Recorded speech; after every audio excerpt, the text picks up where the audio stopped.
नमस्कार. तर आता मी आले एका स्टोअरमध्ये इथल्या आणि ज्या गोष्टी भारतातल्या आहेत, परंतु भारतामध्ये सुद्धा काही गोष्टी आता कालबाह्य होत चालल्या आहेत किंवा आपण मॉडर्न गोष्टींकडे एवढं वळतोय की ज्या आपल्या ट्रॅडिशनल गोष्टी आहेत त्यांचा यूज करणं आपण आता कमी केलं आहे आणि त्याच गोष्टींना इतर कंट्रीजमध्ये मात्र खूप जास्त डिमांड आहे. तर इथं मी US मध्ये एका स्टोअरमध्ये आले आणि तिथं मला एक गोष्ट बघायला मिळाली. ती गोष्ट काय आहे हे चला दाखवते. पूर्वी प्रत्येकाच्याच घरामध्ये हे रग बघायला मिळायचे.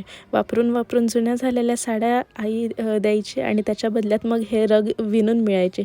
किती ऊब असायची ना त्या रगमध्ये. आता मात्र कुणाकडे हे शक्यतो दिसत नाही. जरी घरामध्ये असतील तरी ते अडगळीलाच पडून असतात. आणि बघत असाल की मेड इन इंडिया आहे. खूप वस्तू मिळतात मेड इन इंडिया आणि जेव्हा जेव्हा ते बघतो तेव्हा प्रत्येक वेळेला तेवढाच अभिमान होतो आपल्या देशात. म्हणतात ना, जिथे पिकते तिथे विकत नाही, तर शेवटी हेच खरं आहे.